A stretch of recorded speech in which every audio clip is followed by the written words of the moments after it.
You're listening to the Author Stories Podcast, bringing you the story behind the stories and the storytellers. Margaret White, Terry Brooks, Sheena Kamal, Matthew Quick, JT Ellison, Walt D. Williams, Brad Thor, Corey Dr. O, Brandon Sanderson, Robin Hahn, Ernest Klein, Jim Butcher, Charlene Harris. Visit hankgarner.com for archives of all the shows. Today's guest is Anne C. Colley. Welcome to the Author Stories Podcast. If you go to hankgarner.com, we've got a new site design I think you're going to like. It's easier to dig through all the archives of the show. And as always, there's a little search box on the right-hand side and a box where you can sort them in a long list and you can find an author interview that you like. Also, subscribe to the show. There are buttons over there in the right-hand sidebar as well. If you would like to support the show, there is a link in the right-hand sidebar where you can donate to the show if you'd like to drop something in the Author Stories tip jar. There's also a link in the top sidebar where if you would like to advertise your product or service in the show, you can do that as well. Thank you so much for listening, and as always, please click on the Amazon links in the show notes and support the authors that come on, and we do appreciate it. After our great author interview today, stay tuned at the end of the show for an audiobook clip from Richard Gleaves, the Jason Crane series. Hey authors, you need an editor in your life, and not just an editor, but an editor that understands you and gets what you're trying to accomplish. That's why you need to visit my good friend Scott Woodley at marlowemoss.net and let him take a look at your work. He'll give you a free sample edit. Scott can help you be the best writer you can be. Visit him at marlowemoss.net. Inspired sentences and polished paragraphs for print-worthy books at competitive rates and always on time. Offering a full range of editorial and ghostwriting services to self-published and traditionally published authors. Turn your ideas into words and see your dreams become books. I'd also like to tell you about a new sponsor, George Kramer and his new book, Blind to Blood. Ben Bergstall had a unique job. He was a tissue procurement specialist. When someone died, he would surgically remove people's body parts for donation. He really enjoyed doing it. So much so, when an anonymous email asked him to consider recovering people's body parts on the side, he was more than happy to oblige. The trouble was Ben sought out live people to fulfill his clandestine clients' needs. Read all about Ben's exploits in this riveting book that delves into tissue procurement, Blind to Blood by George Kramer. Pick up your copy today on Amazon and find out why people are saying this is an intense page-turner, that they are also fascinated by digging into the mind of Ben and finding out how he works. If you would like to see a look into the darker side of humanity, pick up Blind to Blood, the riveting new page-turner by George Kramer. Well, thanks for joining me again for the Author Stories Podcast, where I bring you the story behind the stories and retellers. Today, I'm really excited to have Anne C. Colley on the show with me today. Anne has a new book called The Odyssey and Dr. Novak, and it is a really intriguing book. I'm really excited to talk to you. Welcome to the show, Anne. Thank you very much, Hank. And I begin each show with the same question, and that question is, what is your first memory of wanting to be a writer or a storyteller? You know, I was thinking about that, and I don't think I have a first memory. I have first memories of being required to write, which are not very pleasant. I went to a boarding school in London, and we were required every Sunday to sit down and write a letter home. I discovered one of those letters a few weeks ago, and it's awfully written. It's terrible. And obviously it was forced out of me. So writing then was not a pleasure. I think I actually grew into writing the more I read. In other words, I was reading people whose style I admired, and I suddenly sort of wanted to be like them. Yes. I think that happens a lot, that we kind of absorb writing and it gradually becomes a part of who we are. Right. And also I'm an academic, so writing was very much a part of my profession. So that also encouraged me to write a great deal. And I enjoyed that. I really did enjoy doing research, finding out new things, bringing ideas together, bringing theories together, bringing cultural facts together, and sitting down and sort of working out a puzzle and finding ways in which to express it. Yes. Where did you grow up, Anne? I grew up in northern England, just outside of Manchester, and indeed that's where the book opens. I was born in 1940, which of course is the beginning of the Second World War. And I was living in an area that tended to be quite heavily bombed. So some of my earliest childhood memories have to do with sitting in a bomb shelter, which had been built in the ground in my back garden. And I also remember sort of growing up among ruins, seeing bombed out places. So that is where I grew up, and I still go back. I have a childhood friend whom I still visit, and that's quite marvelous for me. And I envy her retaining her Lancashire accent. I've completely lost mine. So that's where I grew up. But then I was sent to boarding school in London. And yeah, you want to ask me? No, I was going to say, what age did you go away to boarding school? 8. And most people are horrified when they hear that age. They think, oh, how inhuman of my parents to send me away from home at that age. But it was sort of the thing that was done in that period of time. So it really wasn't unusual. It was thought of in more of a sense that it would advance me, it would allow me to get on with my life and have opportunities I might not otherwise have. I think that's such a foreign concept. It's especially the folks in the U.S. where I live, where we tend to coddle kids and keep them as close to us as we can into their 20s. The thought of, sending. I have a feeling, yeah, you're right. And I think your friends would be really horrified that I was put on a train alone from Manchester to go down to London at the age of 8. And, we wouldn't think of doing that at all. Yeah. No. You mentioned earlier that you're an academic, and of course I want to get back to the story of you meeting Dr. Novak, because that's right. That's the subject of this wonderful memoir that you've written. But what sort of academia did you go into, and what was your motivation for pursuing that? Well, my motivation was that I fell in love with literature. When one takes courses as an undergraduate, there are certain courses that appeal to one and others one tries very hard to avoid.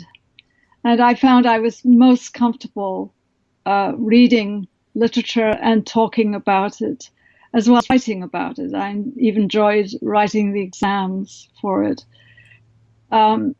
But I didn't know whether I was going to go on to graduate school or not. I remember my father was very anxious for me to have a profession once I was graduated from college.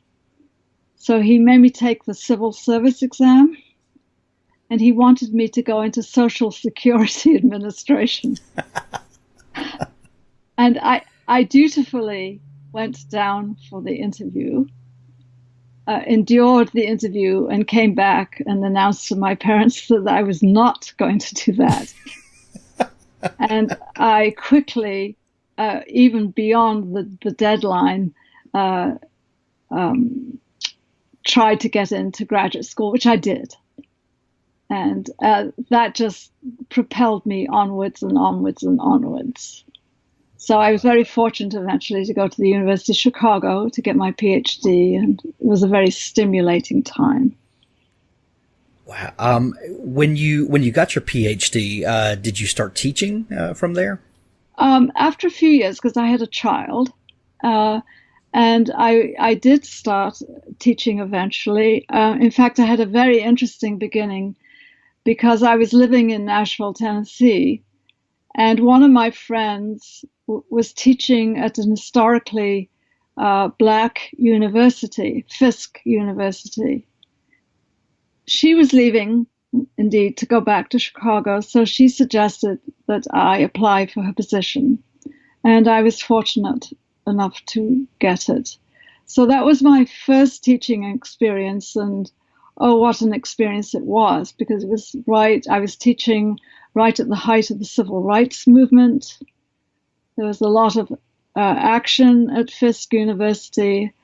I learned much about the complexities of being involved in an African American community. That, not everyone agreed with each other. Right. I got a far better sense of what it was to be an African American, and it introduced me also to a lot of the African American literature. So it was an invaluable time for me, and completely invaluable. And I stayed there for about 15 years, actually. Yeah, it's a memory that's very dear to me. Yeah. As someone who was a lover of literature and a student of literature, then becoming a teacher of literature, what is the perspective difference in being on the other side of the teacher's desk, in trying to bring these pieces of literature to new students? Do you have a different perspective in the teaching of it as you do in the reading and the loving of it? Actually, increasingly, I find I didn't. The perspective I tried to keep in mind when I taught was was of a person who was looking at this for the first time, and I found I could put myself into that position. So I think I was quite good at giving a lot of cultural background, of going through the literature, explaining things, getting enthusiastic about things. And I think I infused quite a bit of enthusiasm into my students. The perspective was, perhaps I didn't quite go into details I would go to in my own research, but it always, well, for me anyway, it was always, let this piece be understood by people who haven't been, say, for instance, in 19th century culture. Right. And what is that like, Trying to get the student to immerse themselves and to feel a connection with the writer? Not always with the writer so much as with what the writer is writing about. Right, right. Because even though thinking about the biography of a writer is really important, we have to remember that a text is sometimes not the mirror of the author.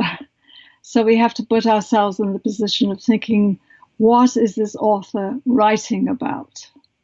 So, for instance, you can take Matthew Arnold's poem, Dover Beach, and, well, is it really about Matthew Arnold going to the south of England and with his girlfriend or his wife looking at the ocean? Or is it about thoughts of despair and doubt, and how does he express that? I would imagine in teaching in the height of the civil rights movement in a traditionally African American college, metaphor would probably be a very powerful thing to share with students and trying to unpack.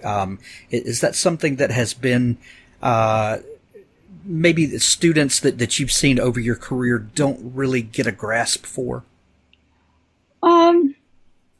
I think if you call it metaphor, they get worried. Yeah. But if you sort of discuss what the metaphor is about, then it thrills them. metaphor has a way of bringing in a foreign element in order to explain something that is familiar, or using something familiar to explain something that is foreign. And so there's this wonderful conjunction of almost parallels, that what is carrying the comparison isn't quite the same as what you're talking about. And that's where the tension is, and that's the pleasure of a metaphor. And I think it's what brings life to prose and to poetry, very much so. And indeed, in the writing of my book, once in a while I lapse into using metaphor because it is so very powerful. It's quite wonderful. Absolutely, and I definitely picked up on that, and that's where I was trying to kind of lead you there, because you think of memoir as a person's recollections or a person's view on real happenings, but most of the time we can't tell those things without wrapping some of that in metaphor. When did you get bitten by the writing bug? Well, I can answer that. I can answer that question. I have traveled a great deal in my life. Well, I should say, since I was about 40 years old, I've traveled a great deal. I tried to list all the places I have been to, and there are many, many, many. And that includes places one probably wouldn't or couldn't travel to now. For instance, I went to Venezuela. I would be rather sorry to go to Venezuela these days. But when I was traveling in these countries, I didn't go with tours. I went with my partner, who has, fortunately, a facility in many, many languages. So we were able to negotiate our way about. And the experiences we had, because we were not shielded by a tour, were often extraordinary and often spontaneous, unexpected. Now, I don't know if you had the experience, if you've done something unusual and you come back and people say, "Oh, how was it?" You say, "Oh, it was great." And that's the end of that's the end of it. Right. Or they say, "Oh, I saw that on a documentary." That's very annoying. For instance, I went down the Amazon one time, and for people to say, "Oh, I've seen things like that on a documentary." Anyway, it is very annoying. Yes. Because it somehow trivializes it, or commercializes it in some way. And it puts it in this two-dimensional box that sits on top of our credenza or something. Something like that. Right. And it's also flat. And Exactly. Yeah. It lacks the smells of where you've been. And the mosquitoes biting you on the back of the neck. We can talk about that. So what I started doing, so I would have the satisfaction of sharing my experiences with friends, was I would take notes as I was traveling.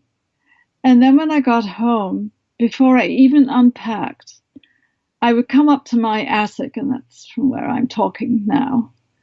It's where I have my little office. I'm the mad woman in the attic. And I would sit and write a long, long sort of essay letter, recalling all the particulars, all the triumphs, all the disappointments, all the problems, all the discomforts, all the sights and sounds and smells of what I had experienced. And I would do this every time I came back, and this is traveling over a 30-year period. And they became very popular, these letters.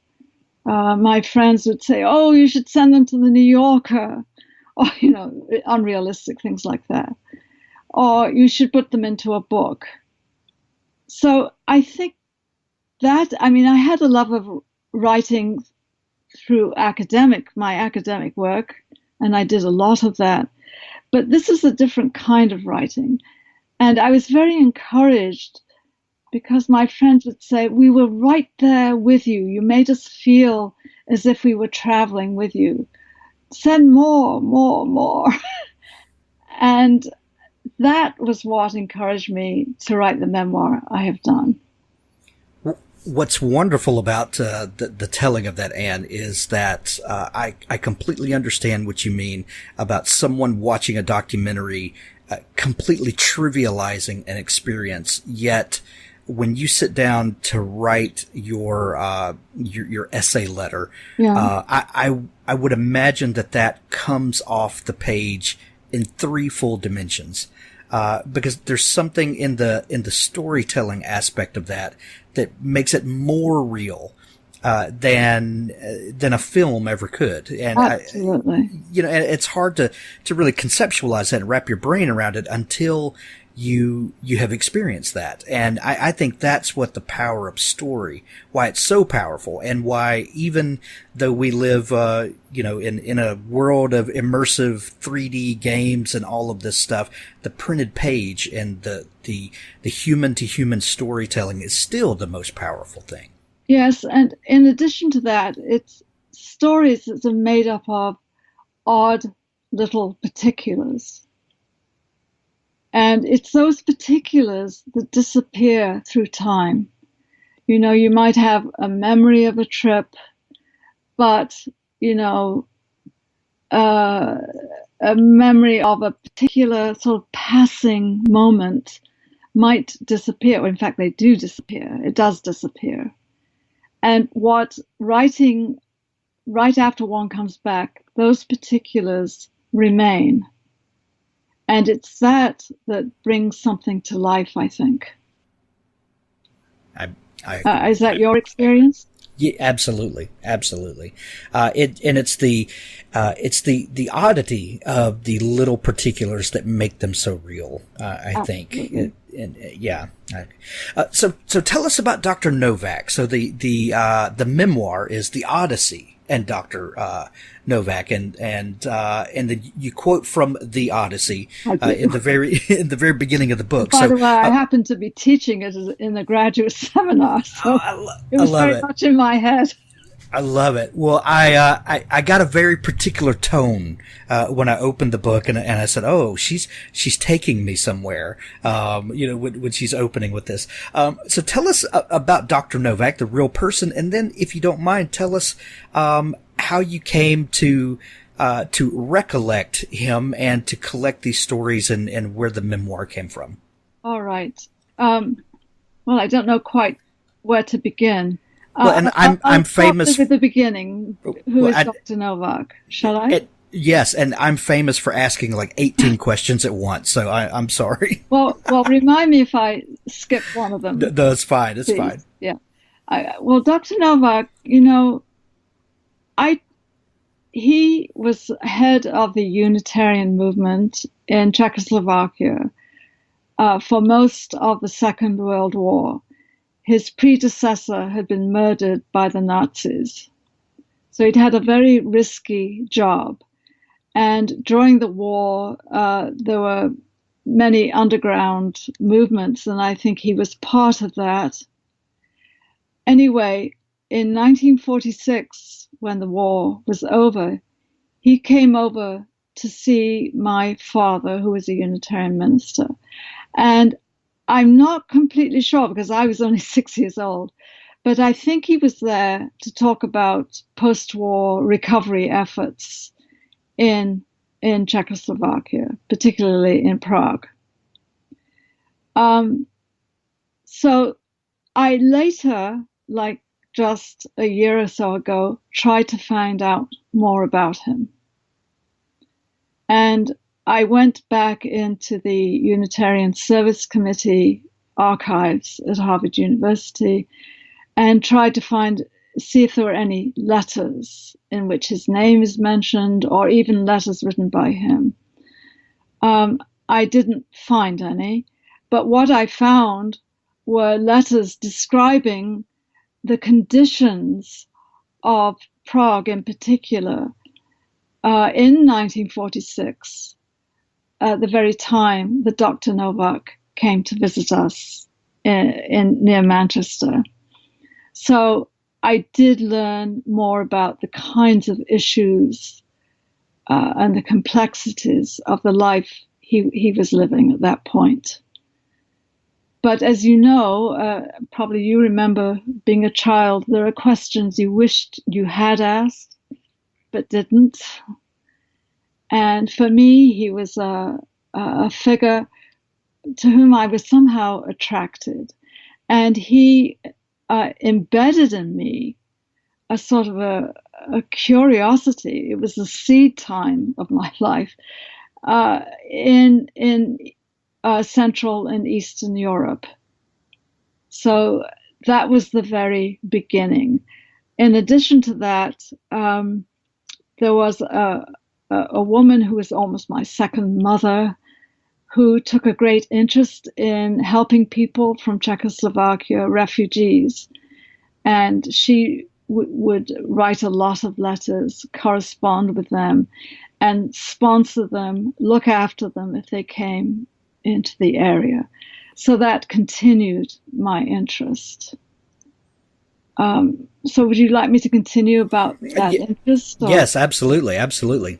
Well, it somehow remained, and that boarding school I was telling you about, it was a very strict place, but we were allowed out on Sundays, where we had to walk in what was called crocodile lines, that's 2 by 2, in a park.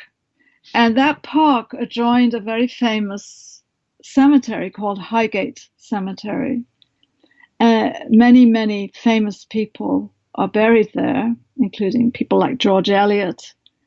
But Karl Marx is buried there. So somehow we would walk by his grave every day, every Sunday.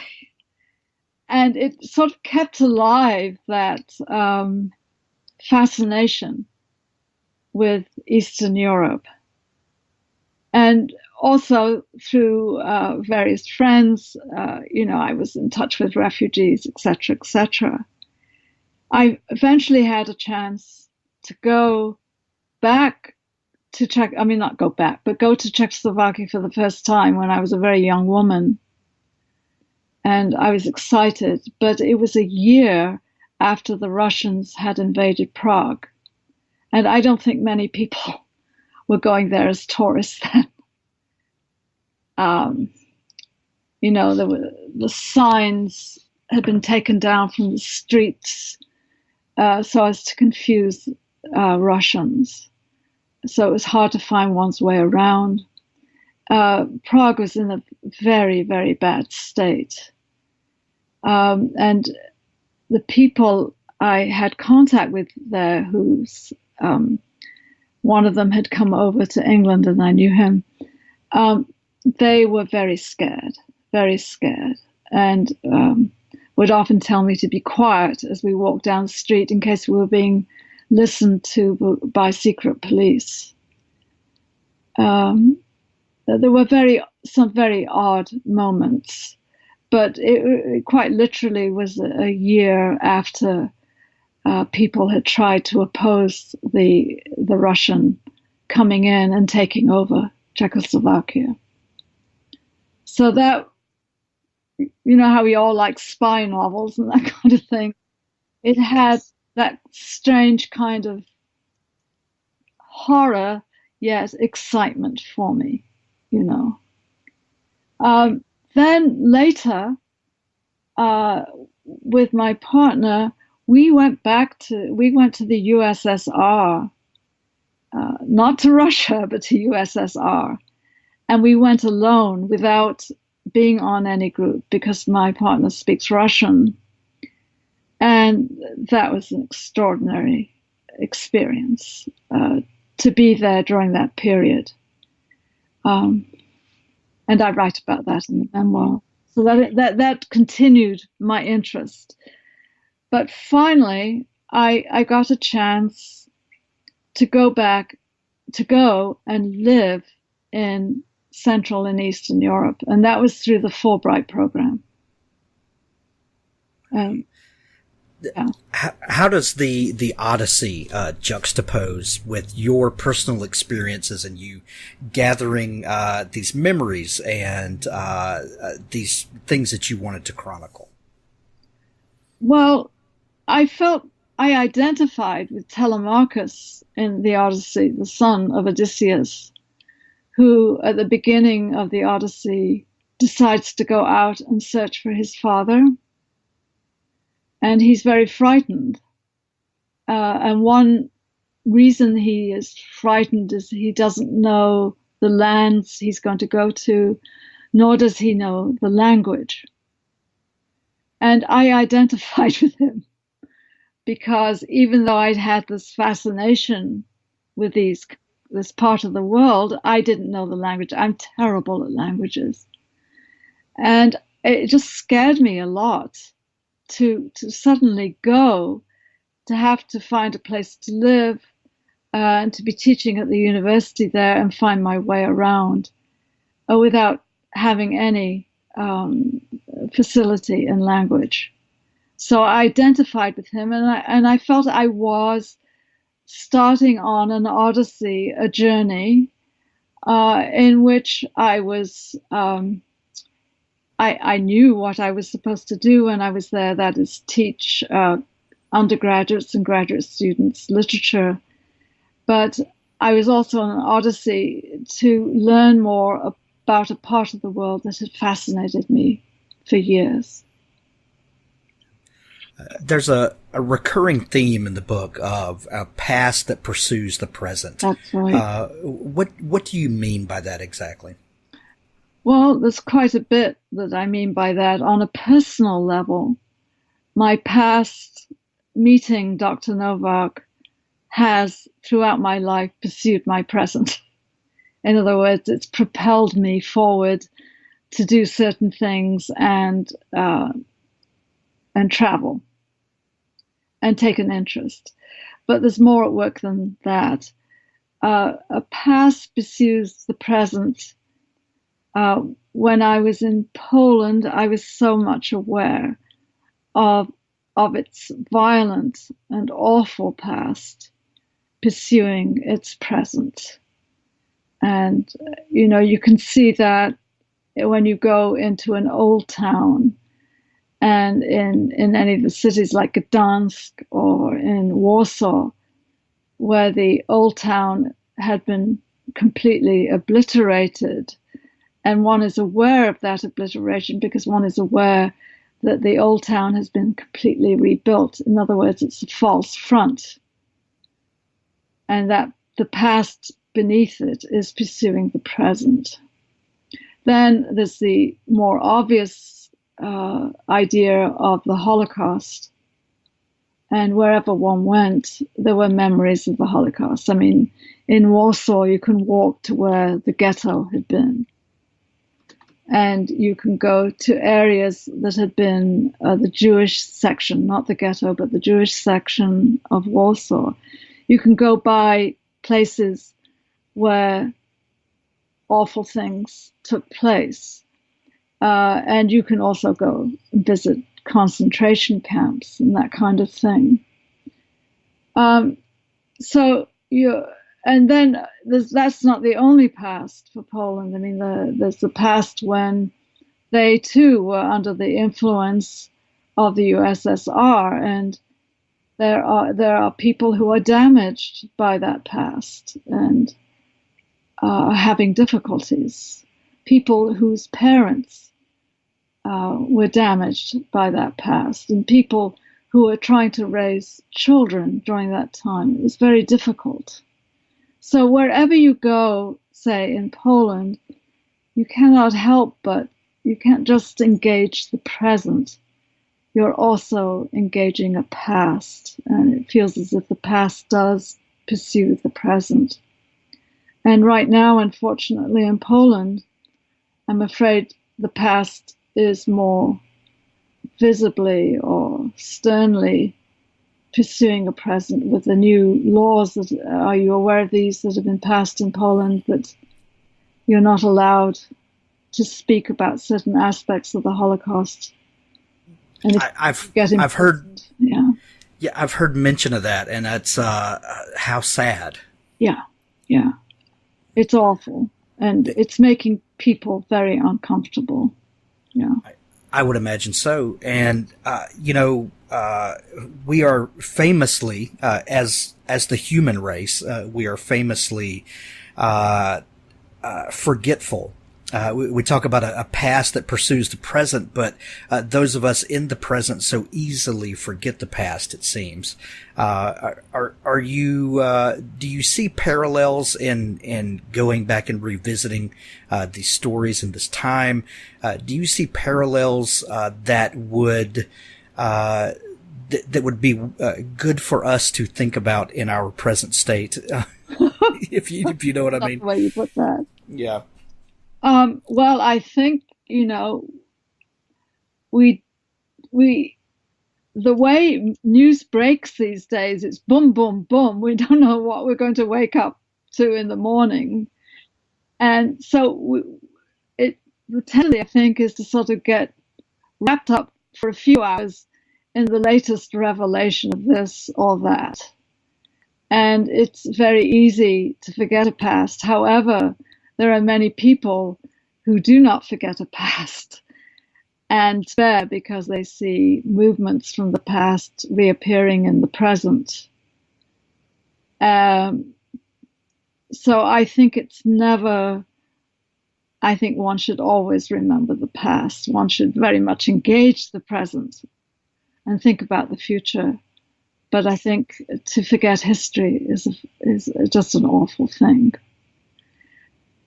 And if I may go on to talk about Ukraine a little bit, about the way absolutely it pursues the present, I will just talk about one example, and that's Chernobyl. Well, I go about two things. Sure. But Chernobyl, the nuclear accident, it's one thing to read about that having happened, and to read about the fact there are still physicists going over there and engineers to try and repair so that there's no more leakage. But actually to meet people whose health and who were part of that experience is something else. And I saw that past of Chernobyl pursuing the present, that if any of my colleagues' children got sick, they would immediately think it was somehow a consequence of Chernobyl. And that's really awful. It's awful to see. I can imagine. Yeah. It's very difficult for us to put a face to that, right. to some of these stories. Right. And I actually, on my way to Belarus, we were in a very strange little plane, and it flew very low because it couldn't go high. And I actually flew over Chernobyl, and I remember sort of the chills going down my back, thinking about it all. Yeah. I think that's part of another part of fallout from our very fast news cycle that we kind of mentioned a few minutes ago, is that these stories come, they burn white hot for a little bit, right. and then they're off the radar, and we're talking about the next political scandal or whatever. Well, while there are people in very real suffering still right now. Right. And there are hospitals dedicated to this as well. Yes, that's true. And I'm reminded how quickly we forget. I suppose you're aware of the spy who ratted on the Soviet spy living in England, who was recently found slumped on a bench in England. Yes. Well, I'm reminded of one other person. I can't remember his name. I'm sorry, but he was fed radiation in a restaurant. Do you remember him? Oh, I do. He died in the hospital. Horrible. Yes, but what I've been reminded of, thanks to BBC, that there are 16 such cases in England of that. And, we so quickly forget. We might have been told them, but we forget. Yeah. Right. Yeah. Right. Well, and in the in writing this book and recalling this, were you able to dig up anything on Dr. Novak to refresh your memory or to find out what happened with him? No, I tried. I tried by going into the archives at Harvard University, but I found nothing.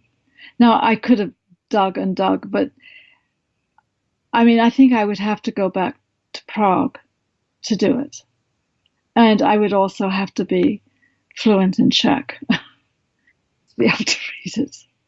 And I'm afraid that's one of the real weaknesses of my brain. I try to learn a language and it just goes nowhere. I'm just awful. Well, thank God we have your book, or else Dr. Novak may be lost.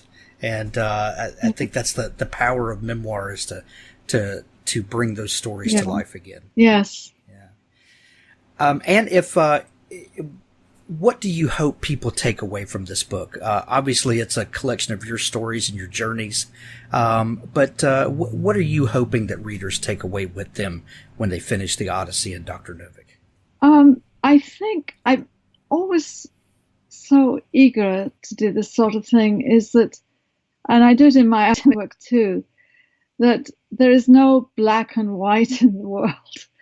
There's no right or wrong. What I would like people to realize is how complex a place is.